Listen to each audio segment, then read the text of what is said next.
Now we'll study engineering ethics part 2. Okay. So let us say what are the levels of the moral development. 3 levels are there: pre-conventional level, conventional level, and the post-conventional level. They are categorized under age groups, different age groups. So let us say pre-conventional moral development, it is from birth to 9 years. Then conventional, it is from 10 years to 20 years, and post-conventional from 20 years till uh, till end, or sometimes it never occur also. These are there for the moral development. Kohlberg's theory and the Gilligan's theory. One is described by the male, that is Lawrence Kohlberg, and another is determined by the Carol Gilligan theory. Now, we'll study the steps one by one. The Lawrence Kohlberg theory. According to the Kohlberg, the people progress their moral reasoning through a series of stages. This theory is based on the foundation that the morality is a form of reasoning that develops in structural stages. Conventional level, and post-conventional level. The pre-conventional level of the moral development is based on the desire to derive the benefits for oneself. In the first level, the individual behave accordingly to the social accepted norms, which are taught mainly by their parents and teachers. At this level, the individuals are motivated mainly by their interest and to avoid the punishment, or by their desire to satisfy their own needs, or by external power exerted on them. This is the level of development of the young children and some adults who are unable to reach beyond the certain limits. Now, the step number 1 and step number 2, these are the pre-conventional levels. It is attained from the birth to 9 years. So, first step number 1, here the child is intent to avoid the punishment and he obey the instructions from his parents to avoid the punishment. Second, he is also in the need of hedonism, and that confirms to get the rewards in favor of return. If you do this, I'll give you chocolate. So that kind of attitude, it is described in the pre-conventional birth, from birth to 9 years, according to the whole birth theory. Then second step, it is the conventional level. In the second level, the moral thinking and the behavior of the individual are determined by the standards of their family, community, and the society. That is, the norms or customs of one's family, community, society are accepted and adopted as the ultimate standard of morality. So here, it is a part of some adoption. They look to the elders and they behave looking at their elders, from family members or the society members or some uh, uh, uh, renowned persons in that locality, and so on and so on.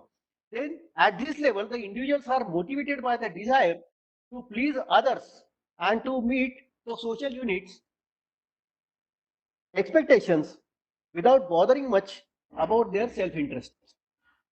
Thus, as per the second level, the individuals give more importance to the loyalty and close identification with others than their own self-interest. Many studies of Kohlberg's reveals that the most adults are living in this level only, and the second level of the moral thinking is found society generally. That is why it is named as the conventional level of moral development. So it covers step number 3 and step number 4.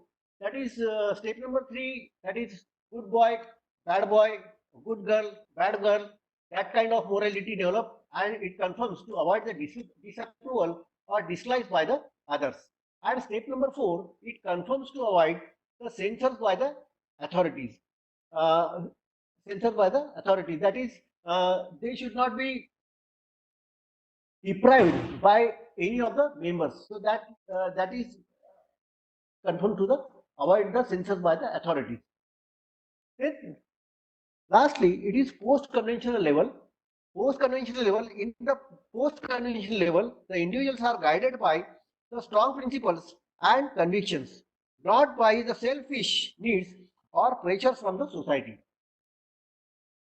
According to Kohlberg, these individuals are called as autonomous, independent, because they think for or by themselves, and also they do not believe that the customs are always right.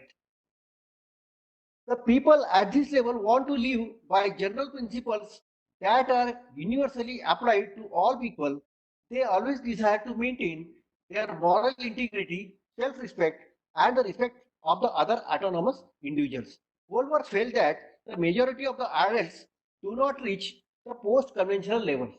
So whatever the convictions are developed between 20 years to 30 years, they will carry uh, uh, rest of the life. Okay. Then to summarize the levels of the moral development, these three categories are there: pre-conventional, conventional, and post-conventional. From birth to 9 years, it is pre-conventional. Then 10 to 20 years, it is conventional, and 20 years or sometimes never, it becomes a post-conventional. So moral development in first category, that is pre-conventional, it is self-centered attitude, willingness to avoid punishment, and desire to gain rewards. Second is conventional, it is respect for conventional rules and authorities, willingness to please or satisfy the others, importance to loyalty, and close identification with others. And post-conventional, that is over 20 years and above, it is thinking for and by themselves, agreed upon the universal general principles and personal moral standards. Now, drawbacks of these theories are how to judge whether the individual belongs to the first or second or third level, and what is the criteria. It's not necessary that 0 to 9 is pre-conventional, 10 to 20 is conventional, and 20 onwards is post-conventional. Sometimes the brains are not developed also. So how do you decide? So that is also a limitation.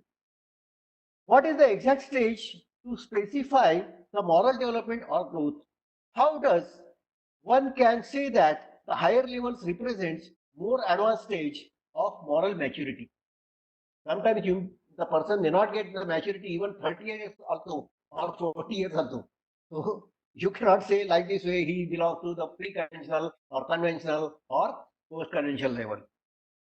Now, and third limitation is, according to this theory, only few people reach the post-conventional level. Hence, this theory does not reward the path of moral development that majority of people follow. Theory is Carol Gilligan theory. The Carol Gilligan, a former student of and the colleague of Kohlberg, has criticized the Kohlberg theory as male biased, because she concluded that the Kohlberg theory is based on male biased. Okay. She also charged Kohlberg that the Kohlberg studies were concluded with the male samples only, and also his approach is dominated by typical preoccupation with general rules and rights. According to Gilligan, the males have tendency to override the importance of moral rules and the convictions while resolving the moral dilemmas, where the females have the tendency to try hard to preserve the personal relationships with all people involved in the situation. Also, Gilligan felt that the men mostly focused their attention on the content of the problem, whereas the women focus their attention to the context, that is situation of the problem. Okay. Gilligan refer her context-oriented emphasis on the maintaining the personal relationship as a ethics of care, and contrast with the Kohlberg's ethics of the rules and the rights. So the Gilligan revised her levels of moral development of the Kohlberg and the stages of the growth towards the ethics of caring, because the Kohlberg is focused on the ethics of rules and rights, whereas the Gilligan, she focused on the ethics of the care. Okay. The Gilligan's levels of the moral development, based on her own studies, Gilligan reconstructed the Kohlberg's three levels of moral development as follows. First one is the pre-conventional level. This is the almost the same as the Kohlberg first level. It is in the level of individual is concerned with the self-centered reasoning, whether the boy or a girl. Up to 9 years, they don't understand what is bad, what is good, whatever the parents said or whatever their guardian said. They just follow them. So there is no difference between the boy and girl. So this level becomes a constant in the Gilligan's theory also and in Kohlberg's theory. Now the difference starts from the conventional level. This level differs from the Kohlberg's second level. According to Gilligan, women will not hurt others and have willingness to sacrifice their own interest in order to help others. This sacrificing nature of women starts from the year 10 because of their sanskars or some the parents have instructed that you are girl now and you behave accordingly because you have to do this and that thing. You have to sacrifice many things to run the family and so on and so forth. So this kind of development starts from the conventional level. Then post-conventional level, this level is also differs from the Kohlberg's third level. At this level, the individual is able to maintain the balance between his own needs with the needs of others. I think it is not his, it is her own needs with needs of others. The balancing can be achieved through the context-oriented reasoning, that is, examining all the facts, people, and circumstances involved rather than by applying the abstract rules ranked in the hierarchy of importance. Now, the Gilligan's level of moral development. The level number 1 is pre-conventional. The appropriate age is not listed here. The goal is individual survival and self-centered attitude. Second level is conventional level. That is, the age is also not listed here. So self-sacrifice is goodness. That is, individual sacrifice their interest to others. Post-conventional, it may be never. Principle is non-violence. Do not hurt others or self. The balance between one's own needs with the needs of others. Comparison and the limitations of the both theories. Now, what are the limitations of Kohlberg's theory? Carol Gilligan criticized Kohlberg's theory because it only focused on the boys. Kohlberg said that the woman's morality is less than the men's one. Gilligan said that the boys have more absolute perspective on morality, while the girls tend to look at the situation and the relationship of the people involved before making the decision. So these are the limitations made by are found in the Kohlberg theory and the limitations of the Gilligan's theory. No factual data is available for Gilligan's research theory, but researchers have not able to duplicate her work. Samples where she used was very small. Consensus and a controversy. Consensus means agreement, whereas the controversy means disagreement.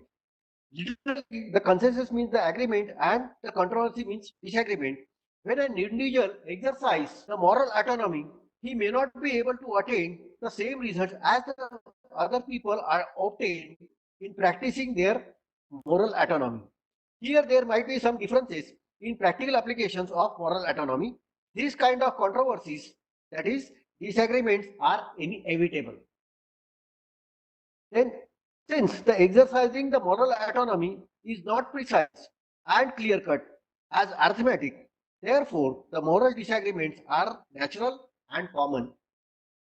So, in order to allow scope for disagreement, the tolerance is required among the individuals with autonomous, reasonable, and responsible thinking. According to the principle of tolerance, the objective of teaching and studying engineering ethics is to discover the ways of promoting tolerance in the exercise of moral autonomy by engineers. Thus, the goal of teaching engineering ethics is not merely producing always a unanimous moral conformity. It is about finding the proper ways and means for promoting the tolerance in the practical applications of moral autonomy by engineers. In a way, the goal of course on engineering ethics and goals of responsible engineering have some similarities. Both situations require the need for some consensus regarding the role of authority. Now, the relationship between the autonomy and authority. The moral autonomy and respect for authority are compatible with each other. Exercising moral autonomy is based on the moral concern for other people and recognition of good moral reasons. Also, moral autonomy emphasizes the capabilities and responsibilities of the people. Authority provides a framework through which the learning attitudes are encouraged.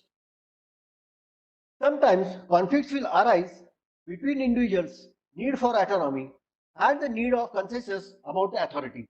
This situation can be reduced by having open and frank discussion regarding the moral issues with the help of authority.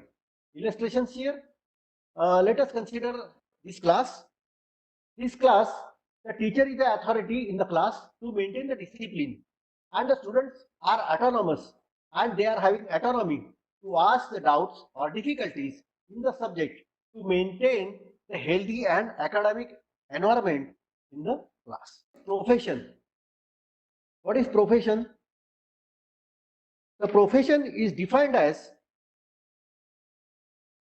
any occupation, job, vocation that requires advanced expertise, that is, skills and knowledge, self-regulation, and concerted service to the public good. It belongs higher status socially and economically. Okay. Now, what are the characteristics or the attributes for a profession? First attribute is the knowledge, that is expert knowledge. Second one is the self-regulation, that is organization.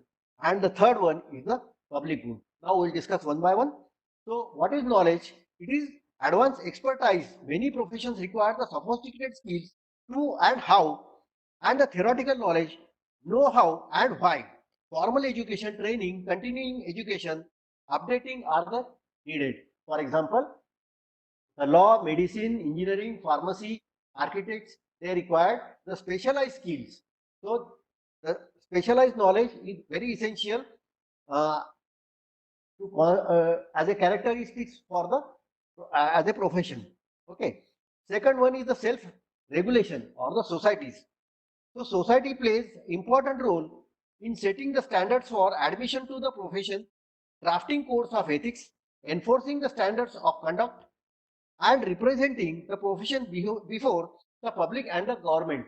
For example, institution of engineers, institution of chartered accountants, institution of medical association, IMA, then pharmacy council of India, architect council of architecture, AICT, all these are the societies. IST, Indian Society for Technical Education. So these are all organizations. They are having some code of conduct and they impose the code of conduct on their life members, professional members. And third one is the public good. The occupation provides some important public good by concerted efforts to maintain the ethical standards. For example, physician promotes health, lawyer protects the legal rights, and engineer provides a product or project for use by the public towards their health, welfare, and safety. Teaching also is claimed as profession as it shapes and the training the minds of the students, young as well as old. Some arguments are there. So already we have discussed, that is the knowledge, organization, and public good. These are the essential characteristics or the attributes to define the professional. So knowledge requires the superior skills. Organization, there should be an organization or a society, association or a society that enrolls the members of practicing professionals. And the third one is the public good. The professional knowledge and the skills must be helpful to the society. Now, next question is, are the cricketers and the carpenters are the professionals? Answer is no. The word professional is being used to distinguish between the practitioner from an unpaid amateur. Now let us understand the status of the cricketer or the film stars. They met first two criteria, that is knowledge and organization. Okay. But they do not meet the criteria of public good. So we consider they are entertainer, good entertainer. Uh, and entertainment is for public need, but not highly comparable needs made by the professions such as medicine, lawyer, architect, accountant, pharmacy, and engineering, and so forth. Now the next one is the carpenters, cobblers, then blacksmith, goldsmith. Are they are professional? Again, the answer is no, because their works are mechanized and they require very little judgment and the discretion. Why there is a difference between professional? Because the professional requires judgment and the discretion, whereas the others professional, that is carpenter, goldsmith, blacksmith, cobbler, they don't have any judgment or the discretion. Because the engineering is a profession, answer is yes, because knowledge is not mechanized. It requires judgment. It requires the discretion. So three essentials are there to gain the knowledge. Then second one is the organization. Engineering has a professional society. What is like Institution of Engineers India, Institution of Electrical and Electronics Engineers India, Indian Society for Civil Engineers, Indian Society for Mechanical Engineers, and so on, which enforces the ethical behaviors over the members. And the third one is the public good, obligations to protect the public health, safety, welfare, and the protection of environment. All these components or all these attributes, it is achieved by the engineers. Therefore, the engineers are professional ones. Next one, the engineers are also responsible for planning and design of a project, also analyze the things, then preparation of modeling the tools and the execution of the project. So therefore, all these four components and all these three attributes are there. So therefore, we consider the engineering is a profession, and the answer is yes. So professionalism. What is professionalism? Status of the profession implies certain attitudes or typical qualities and typical qualities, certain attitudes or typical qualities that are expected of professionals. According to the Isintire, he defined as the services related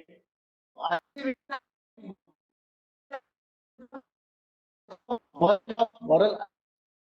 According to Robert Whitlaw, he described or he defined as only consulting engineers are called as professionals.